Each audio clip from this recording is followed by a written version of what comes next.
All right, welcome to Real Estate Success. I'm your host, Mena Badros, here today with Peter Badros. Peter, great to have you here. Thanks for having me, Mena. Appreciate this. For sure, man. Hey, before we get into real estate stuff, I'd love for people to kind of learn a little bit more about who you are. Without mentioning any professional accomplishments, can you tell some people who Peter is? Yeah, absolutely. My name is Peter Boutros. I'm here out of New Jersey. We cover the North and Central Jersey. We have a small team. We're 13 agents. I started in the industry, I would say, about 6 years ago now. And I was doing it while I was doing my mechanical engineering job at the same time. I kind of got into real estate because I loved real estate investing and kind of fell in my lap. My wife was into property management. So one day, the company she was working with told her she has to get her real estate license, and she was kind of hesitant about doing it. So I was like, you know what, let's take it together. This way, I can encourage you to do it, and this way, I learned more about real estate investing from real estate school. And before you know it, I'm selling my first house. I'm starting to fall in love with the industry, the business altogether, um, and that's how the journey started, pretty much about 6 years ago. That's awesome. So, you're a mechanical engineer. You started there. You were kind of a dual career, right at Yep. that point. Uh, I'm curious, how did you make that transition then to being a full time, in the real estate business? Yeah. So I kind of set small goals along the way. The first year, I was like, this is nice. If I can use my real estate income and take that and put it into investing, that would help get my portfolio up a lot quicker.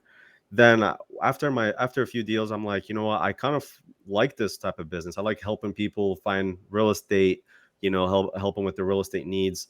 So I started making little commitments here and there. It was like, I knew for early on that I needed to get in front of more people as quickly as possible. And I had a very long commute. It was a 2-hour commute each way. Wow. Yeah. So what I was doing, I was trying to take in as much information as possible during my commute, and actually reaching out to people, prospecting on my commute time and my lunchtime.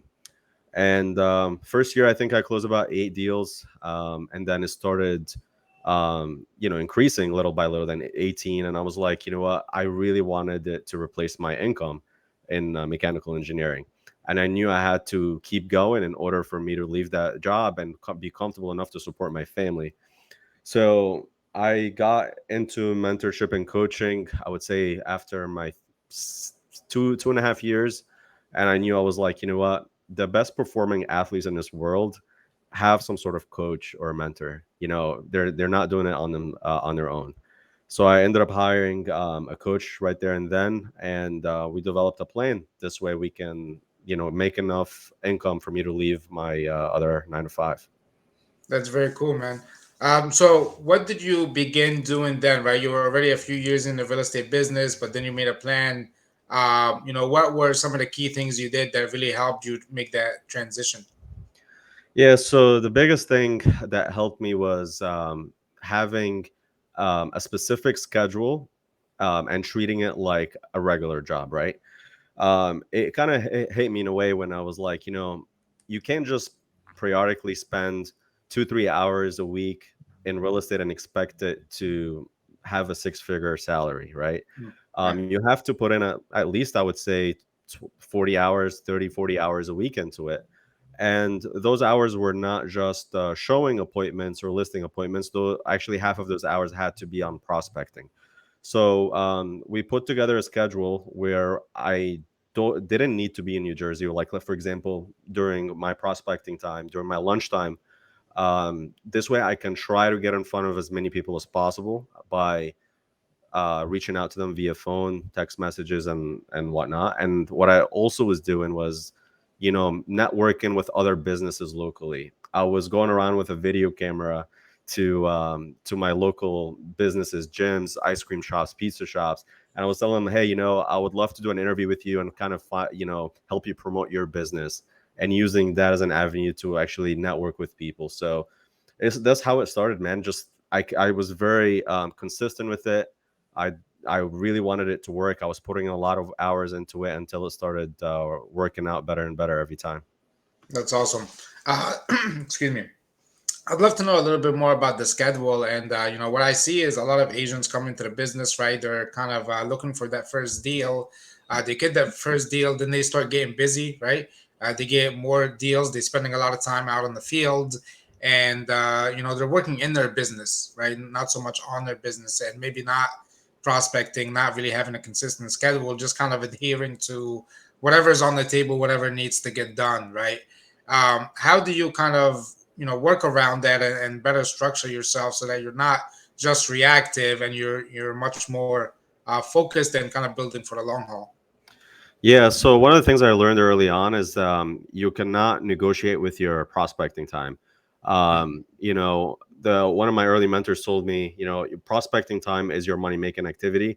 So don't let anything else get in the way. Don't even let appointments get in the way. So treat that like any other appointments. If something gets in the way or somebody wants to see a house during that time, you tell them, I'm sorry, I can't do it. And we label those green time slots for money, green for money, where it has to be blocked in our schedule every single day. So that was done consistently. In the beginning, it was 1 to 2 hours. Then when I got into full time, and now it's 3 to 4 hours a day, every single Monday to Friday. And the goal was more to get an appointment, either an appointment with a potential seller to go, give them, a value, a home value, or meet a new buyer, or even meet a new business owner to build a relationship with. That was my main focus when I got on the phone every single morning. If I don't have appointments scheduled on my calendar, this is when I really have to push the gas to the metal. Like I really needed to get an appointment that day. And that's how it started, little by little. I was just wanted to make sure that I had my schedule filled up with appointments, and more people that I got in front of, the more people I met and helped buy or sell houses. Awesome. So I'm curious how your prospecting has changed, from when you started to now, and maybe it didn't, but curious to that. Yeah. So it really hasn't changed since then. I mean, it actually increased. So in the beginning, when I was working another job, like I couldn't really do the prospecting that I'm doing now because I was working, in the morning. But now my schedule is pretty much from 9 to 12. I'm prospecting, and then if I don't get any appointments during that time slot, then I will go back and make more prospecting that day. Every single day I have to have at a minimum of 1 or 2 appointments every single day, and I don't stop prospecting or following up with my existing leads until I get one. That's really, it has been that way. The only difference is now is that I have a team that's also doing similar things, and I have assistants that help me with nurturing the leads, because as you grow, you have more leads that you can not physically follow up on all of them on your own when you have a big database like that. So Awesome. I'd love for you to kind of take us through, the evolution of your real estate business, right? We kind of talked about your early start and kind of making then that transition from then to what you're doing now. Can you kind of walk us through that quickly? yeah, yeah. So in the beginning, it was just me. I was doing mostly everything, and also my wife. My wife also was a real estate agent, so it was just me and her. Between her helping me out with showings if I couldn't do them because of I was working another job or whatnot, and or tied up at work. And now it kind of evolved where, after this, I think after the first year and a half, I became a mentor with EXP, and then I was able to mentor some new agents over there. And then little by little, some of those mentees actually came up to me and said, hey, why don't you start a team? Since you do have a lot of business, you cannot always go on appointments with your other job. We can help you with those, some of those leads, and start a team that way. And then the team started growing because I did see that there was a lot of realtors that needed kind of that guidance and help, and not knowing where to get leads from, and having the system and tools. And now I kept on building on top of that, where I kept on adding on more systems to help the business, the team, to be able to automate some of the follow ups, to have systems in place where the lead needs to be contacted every X amount of days based on their timeline where they need to buy or sell. This way, we don't drop the ball in the follow up. Having virtual assistants on board to help us with paperwork, having in-house assistants to help us with paperwork in-house, and keeping on top of everything and making sure that as the business grew, we did not drop the ball on the customer service that our clients needed. And that's what kind of I really noticed early on. Like after it started going to that, 20 to 30 deals a year, like it was getting too busy for me just to do it all on my own. I needed to hire Right. staff members where they can step in with transaction management, admin support, and all of that stuff. Awesome. Now, from your seat, right, that team leader, building it all, and going through that, what are some of the mistakes, right, or some of the things that you made that you can advise people to avoid or to improve on? Yeah. One of the early mistakes that I did not use a CRM that early enough. It took me about a year and a half to really get to know all the tools in our CRM that the broker provided us. It was there. I just was not using it properly. If I had done that early on and I used it properly, I would have been able. I'm pretty sure I would have been able to get more deals in and help more people, because it's just the follow up was a lot better using the CRM. So that was the first thing. And waiting a little bit too long to I guess jump into mentorship and coaching, because I believe now that if you need to climb Mount Everest, you need to go with somebody that have done it before, Yeah. and you can't just figure it out like halfway and then like, oh my god, what do I do next? Like you need to have somebody there. And these are the two most common mistakes. And obviously, like having a proper schedule, that's one thing that I realize a lot of people in this industry don't have. Going by schedule and not letting things get in the way. Cool. I mean, I want to touch on, the CRM and the coaching, but first, just to talk about schedule, what are some major elements? And I know, people probably hear it over and over, but what are some major elements real estate agents need to have in their schedule, right? Prospecting time being one of them.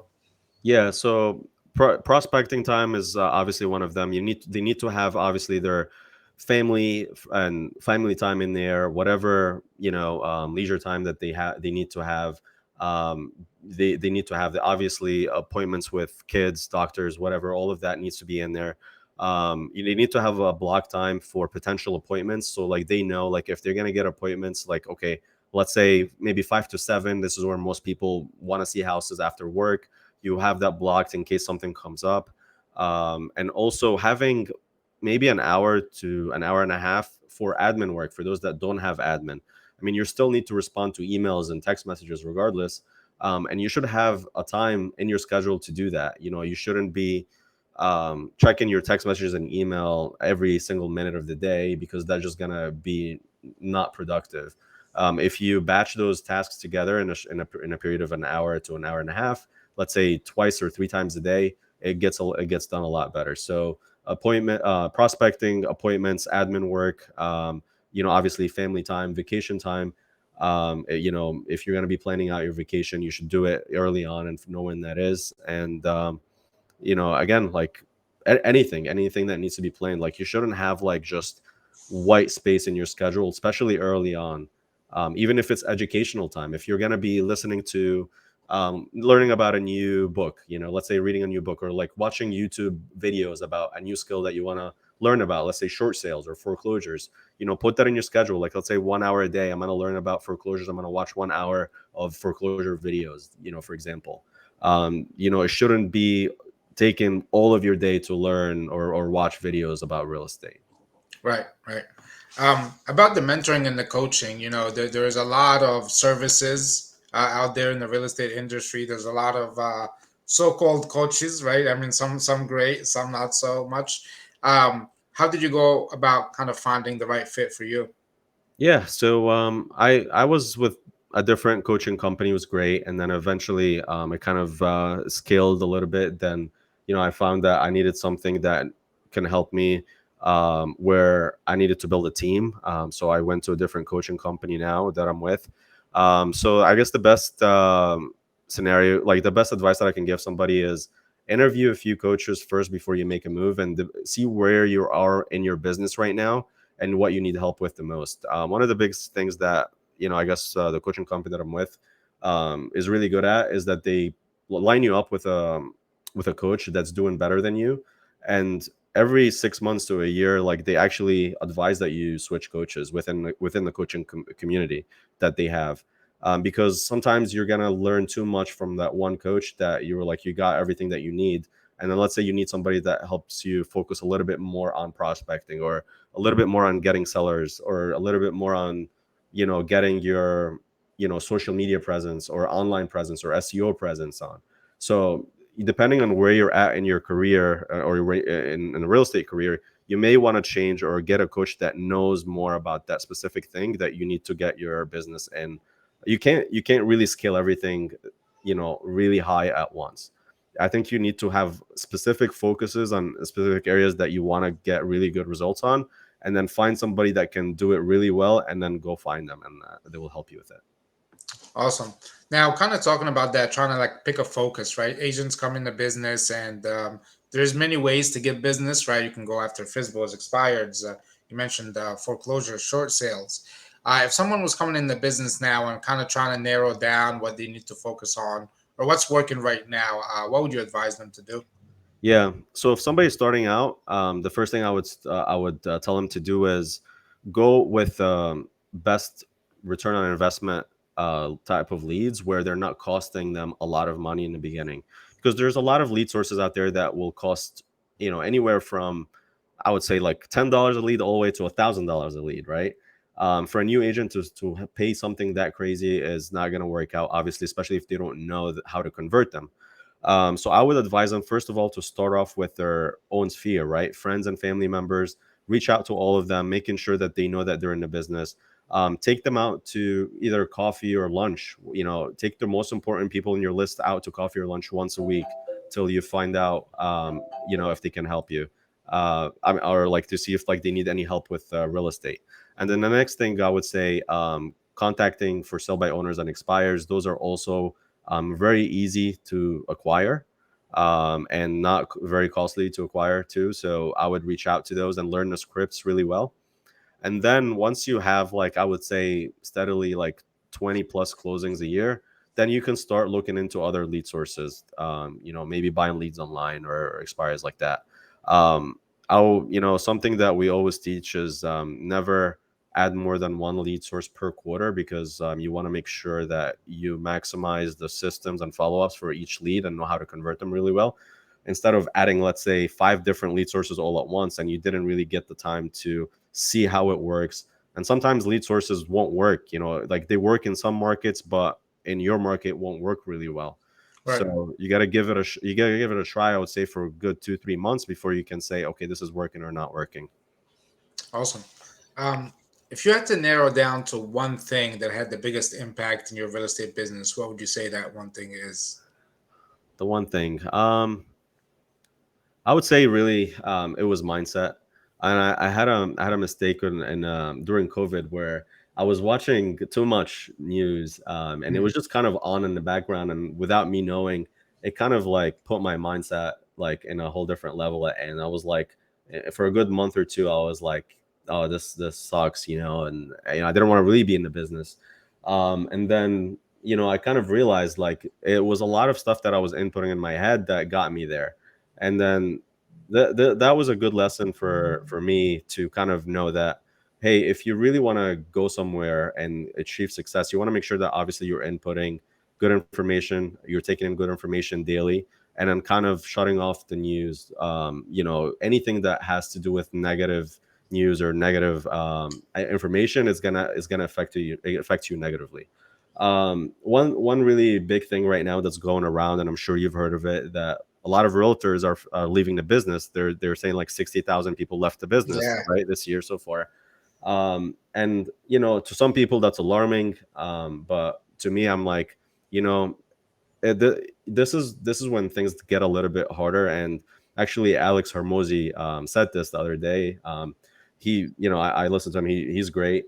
He says, like, look, 99% of people will quit when things get tough, right? It's only the 1% that know that this is what hard feels like, right? So Mm. know that things are going to get tougher and get harder, but you need to make sure that you get through it. You got to keep going at it no matter what, and trust the process that it's going to work. Not you're not it's not going to be smooth sailing the whole time. You're gonna have some bumps in the road, but just make sure that you keep pushing through and have the right mindset and focus on coming from a place of service to your clients, and know that it's going to work. That's going to be the biggest thing, because right now, mindset is everything. You got to make sure that you have the right mindset to push you through like anything that's going around right now. Yeah, for sure. And I mean, that number is kind of skewed too. I think you got to put it in perspective. There's a lot of people may not be very active Yeah. with their license, didn't renew their license. So there's a lot of factors there that really, should look at. If anything, I think it's an opportunity, right, for those who stay. So Yeah, no, yeah, 100%. And it's like, a lot of people got their license during COVID because it was so easy and they had nothing else to do. And I think a lot of them, those are the people that are mostly leaving too, because I don't know about in PA, but in New Jersey, like only during COVID, they made you, or you were able to take the real estate classes online. Before then, online. you couldn't, you know? Yeah. Definitely, yeah. COVID changed a lot of things, made things a lot online. Yeah. Yeah, so a lot of people were bored and they didn't know what to do, and like, hey, why don't I get my real estate license? Yeah, So, I actually just took my broker, test, and I had an option to do it online. I think this is the first year they have an option to take your real estate test, salesperson and even broker online here in PA. that's awesome. Yeah, Congrats, man. thank you, man. I appreciate it. Yeah. Um, you talked about information a little bit, and in the real estate industry, we have a ton of information coming to us every day. How do you kind of, obviously you have a full schedule and working on your business. How do you stay up to date with what's going on, but still kind of not getting too distracted by it? Yeah. So look, I mean, information it's not hard to find. It's like you can't really miss it. Like it's not like you have to make sure that you are getting all the information necessary. I mean, I'm part of masterminds that every now and then will send between social media posts, between the mastermind calls that we're on. Like the word is gonna get around no matter what, right? It's Yeah, like you don't need to have news on or like look for it or be part of a subscription to know what's going on. It's gonna come around no matter what, and especially with this time of where we are in the industry now, or like technology, just everything travels so quick. So social media just makes everything so easy and at your fingertips. So it's not hard to find. It's not like you have to seek it. It just comes out, without you knowing. yeah, for sure. Um, as realtors, we have a lot of options, right? We can kind of hang our license at different brokerages. Curious, why did you choose EXP?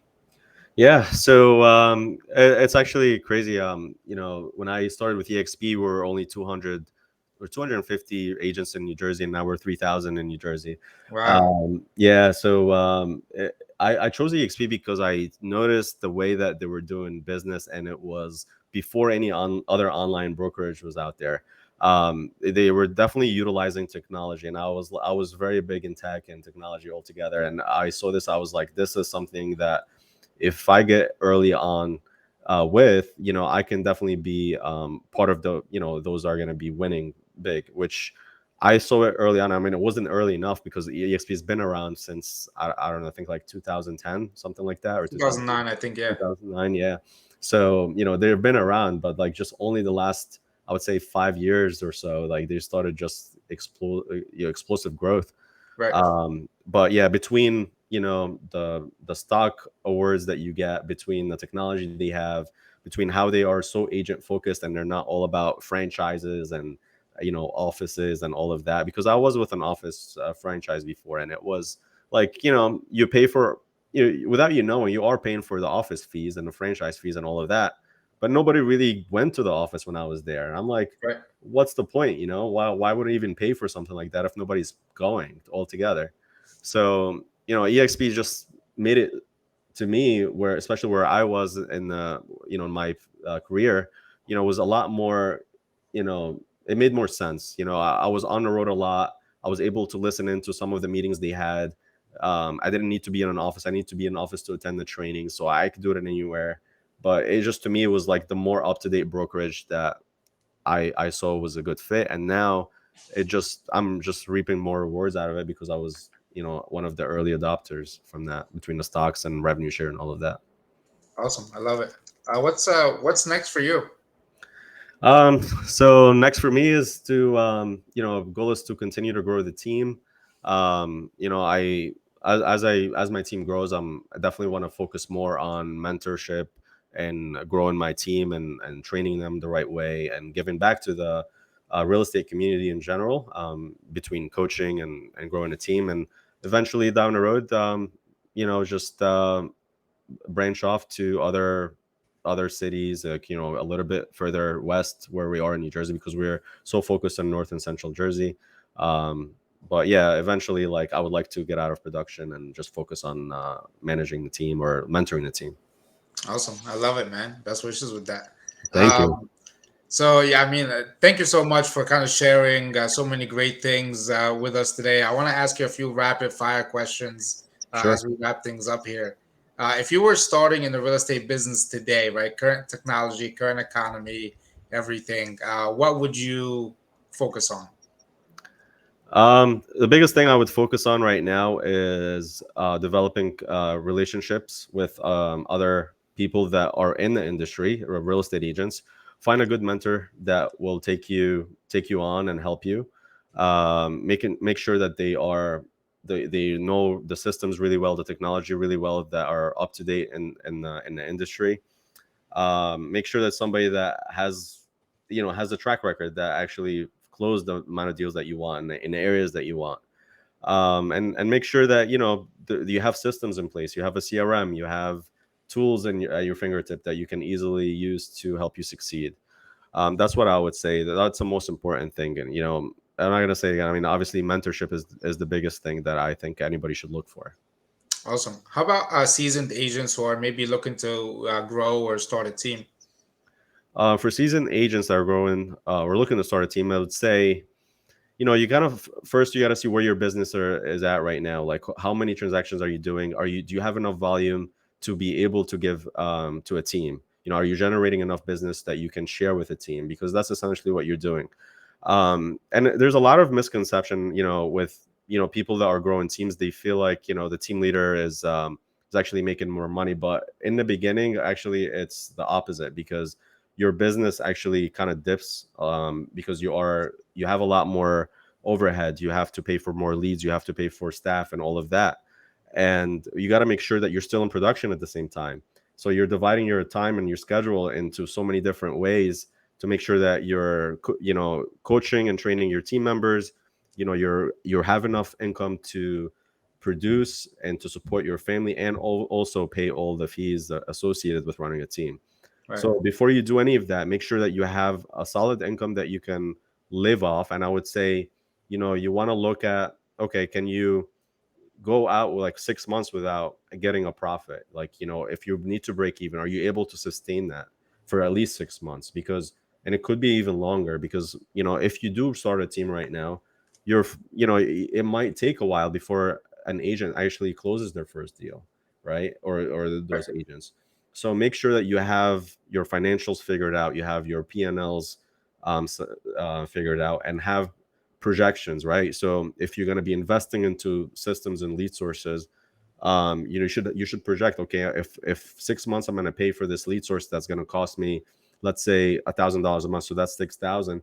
How many closings do I need to have to make sure that I get that back? And you do that with every system or every hire that you get, because at the end of the day, you don't want to be losing money. Obviously, want to be at least profiting. So that's one of the things that I would advise those seasoned agents or people that are going to start a team. Yeah, man, that's great advice there. I would encourage people to rewind that, play it back a little slower, take some notes. No, thank you for sharing that. And Absolutely. last one big message to just real estate professionals in general. The biggest message that I would say to real estate professionals right now is, you got to get on social media. You got to go get more on video. Develop relationship with agents in your marketplace in this business. I run into this a lot. Is sometimes, you feel like, if you're the listing agent and you're dealing with a buyer's agent or vice versa, it almost feels like sometimes there's like a big friction, you know, you have to compete, or like you have, you know, this person is not on your side, and it's the opposite. You want to treat the other agent like they are part of the team on this transaction. This way the offer actually goes through and it goes smoothly. It's not about, you know, oh, this is, you know, I'm never going to deal with them again. It's the opposite, because if you're going to stay in this business long term, you're going to deal with the same real estate agent again and again. And guess what? If you have a bad reputation with this agent or this brokerage, it might be more difficult to get an offer accepted with them. And I've seen this happen a few times where it's like, you know, it kind of blows my mind, where it's like, why are they doing this? Because, you know, it's a small industry, and we work in less than a 20-mile radius. If you're gonna do business with them in one way or another. Right. So be professional. That's what one of the biggest advice that I tell other agents: be professional. Always keep that in mind.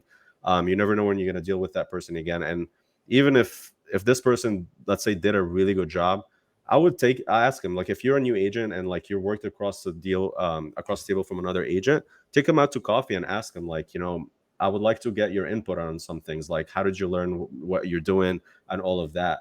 You know, you would be surprised if somebody comes and tells me that. I would be more than happy to have a coffee, you know, go out for coffee with them. You know, that to me, like, I always like to kind of give back to the industry. It doesn't matter if they're with, you know, my brokerage or not. You Right. know, that's one thing that I see less and less in this industry, and I wish there was more of. Yeah. I mean, what's the worst that can happen? You can say no, right? Or just not respond, right? Exactly, for sure. Awesome. Well, Peter, thank you so much for your time, man, for sharing all of this stuff with us. I got a lot out of it. I'm sure a lot of people will as well. And hopefully, I will do this again. So thank you once again. Thanks, Mina. I really appreciate it. Thanks, man. Have a good one. You too.